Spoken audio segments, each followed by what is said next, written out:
I really do want myself a Mafia game that actually lets me in on the overall Mafia business and management, or at least one that doesn't repeat itself so much to the point of boredom, or one that is actually good. There aren't really a lot of Mafia sim games out there, or at least Mafia sim games that have 3D sandbox gameplay. I want to commit hit jobs and deliveries of illegal goods. I want to commit bank robberies and try to find a way to launder all of the stolen money. I want to start off from some random nobody into an actual Mafia boss that controls half of the town, or maybe all of the town. I want to blackmail rival opponents and either insert informants or become informants myself, optionally for the feds. So basically Mafia mixed with Crusader Kings, Tropico, and Middle-earth Shadow of Mordor. And speaking of Mafia, funnily enough, I'm not really that curious about the definitive edition, despite having played the original in the past. I just found out that the game was sold for around $35 in my country, and I thought, hey, why not? It's been a while since I do reviews anyway. So let's talk about Mafia Definitive Edition, a full remake from the ground up of the old Mafia game that I only briefly played when I was like in middle school, I think. What do they call you, son? Thomas. Thomas Angelo, sir.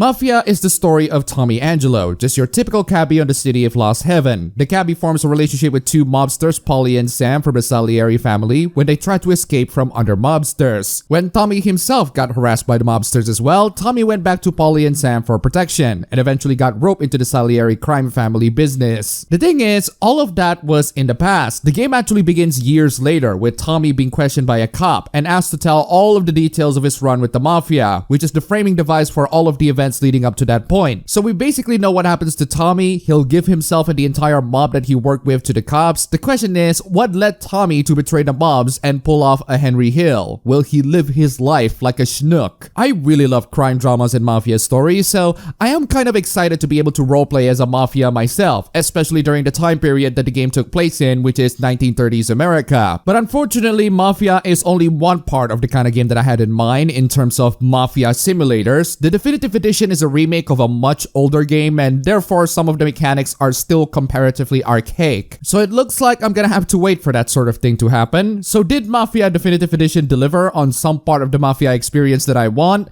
Well, sort of. Mafia Definitive Edition did just enough to satisfy that Mafia fantasy, but with that being said, I do have a couple of complaints. Let's talk about the overall aesthetic of the game, because the game is gorgeous. This is about as every bit of a remaster of the original as you can get. The characters look more distinct, the facial animations look incredibly detailed, the environments look spectacular, the cars look fancy. All of this is compounded with incredibly immersive audio and the music of that time period, alongside orchestral soundtrack of your typical Mafia flicks that really resonate with me as a fan of Mafia flicks. What I also really love is its attention to detail. I love how as you drive around the city of Lost Heaven and get inside the tunnel, the radio gets all jumbled up. I love how when you press the horn button, the people would actually move their cars away to let you pass. It doesn't work all the time though, and there are some drivers who really need to get some beating on the way they stop in the middle of the road. Police officers would also straight up hunt you for speeding, which I can't believe I find that to be pretty cool. A lot of police officers in sandbox games in general would just ignore you if you do that, unless if you straight up hit them. So this is a nice refresh to the overall formula. But then again,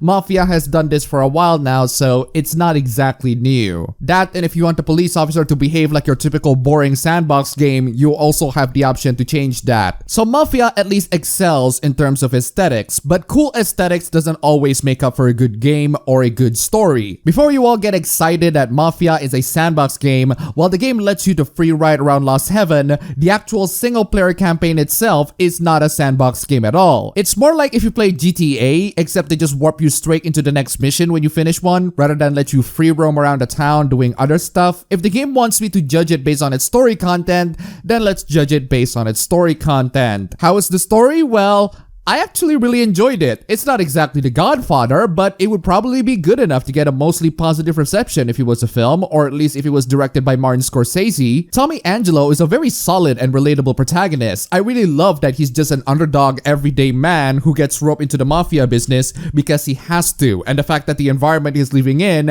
is not very friendly to the non-Mafia folks out there. I do feel the transition of him transforming from your typical cabbie into a Mafia enforcer that you would really not want to mess up with. That being said, I do find him a bit Gary Stu-ish. He excels in quite a lot of things. Driving, shooting, intimidating people. He excels in a lot of them so much to the point where his other two partners, or in fact, anyone on the crime family, become quite redundant, both gameplay-wise and story-wise. There are certain parts of the story where the Don splits up the job, but either Polly or Sam screw it up and you have to do their job instead, which is a bit disappointing. In fact, while I do like Polly and Sam in general, they do get to be the dumbasses in distress a lot of times. Heck, their introduction is them being dumbasses in distress. One small element that I really like in the story is Tommy's love interest. She doesn't show up as much as I want her to, but I do like the fact that she's very tolerant and might possibly be even in on the crime, which is nice. I'm getting rather sick and tired of crime drama stories where the women are like, "Oh, you're a criminal. I can't tolerate your lifestyle. You'd better leave it or I will leave with the kids." So this is definitely quite refreshing. Unfortunately, that does highlight one of the biggest problems with the story, in that the character development was quite lacking. I wish I can see a lot more character out of Sam because he seems like just your typical sensible guy in the group. Paulie is at least quite fun to have, and he does have a harrowing character development at the very end,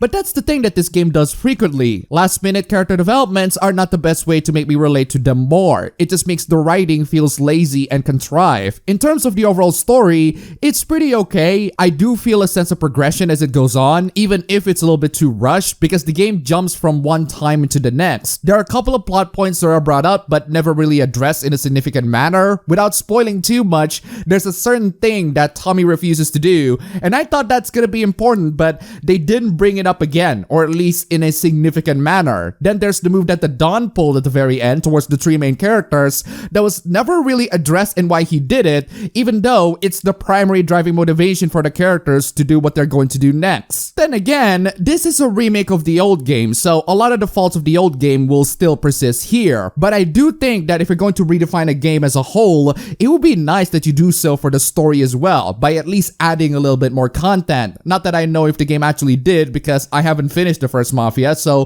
while the story has a lot of problems, like lacking character development, I still enjoyed them very much. Now that the primary focus of Mafia has been talked about, what about the video game component itself? Well, as a whole, the gameplay portion of Mafia Definitive Edition is also just okay. There's really nothing much to say about the gameplay if I'm being honest with you. The gunplay works just fine. Ammo does get scarce at times, but it's nothing I can't handle, or at least in your normal difficulty. Driving is actually very solid and fun. The ability to limit your speed is definitely quite helpful to not get police attention, but I find the camera to not follow my vehicle as much as I wanted to. The melee combat was unfortunately way too basic and just not as fun as the gunplay, but at least it's not as frequent as Mafia 2. There are mandatory stealth chapters around the game, and they can get annoying, but it's not exactly a deal breaker. The core mechanic of the game is fine. It works adequately for what the game is trying to accomplish, but there's really nothing notable or special about it.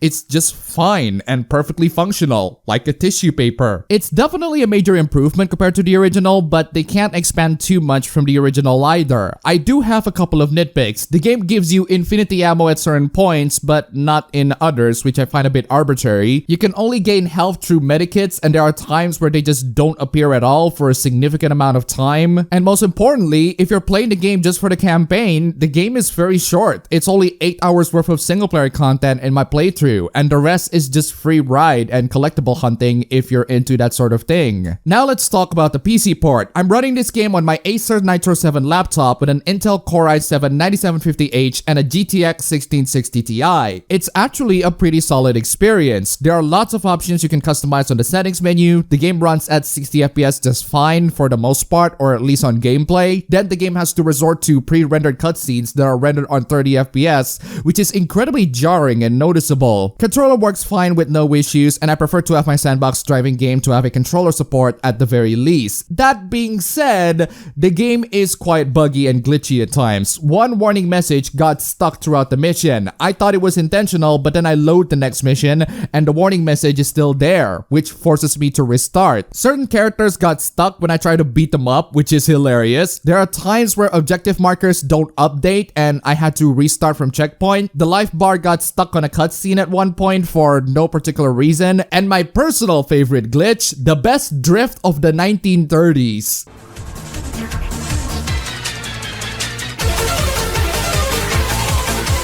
Overall, Mafia Definitive Edition was just okay. It has an okay gameplay with an okay story that leads into an overall okay experience. I do think that in terms of technicality, it's a major improvement compared to the original, but I haven't played the original to its fullest, so I can't really compare and contrast. I do enjoy the game, but it's not exactly something that I recommend for full price, especially when the game is quite buggy at times. For the price that I paid for the game, which is around 35 bucks, it's not a bad deal. It's a visually and aesthetically appealing game with an okay gameplay and story to keep you entertained for a couple of hours. I recommend the game at around 20 to 30 bucks. If the game is at 40 bucks, well, there are better deals out there. And I don't recommend the game at 60 bucks, even if bundled with the other games in the trilogy, especially the definitive editions that are not only not definitive, they are also even buggier than this one. So watch out for that.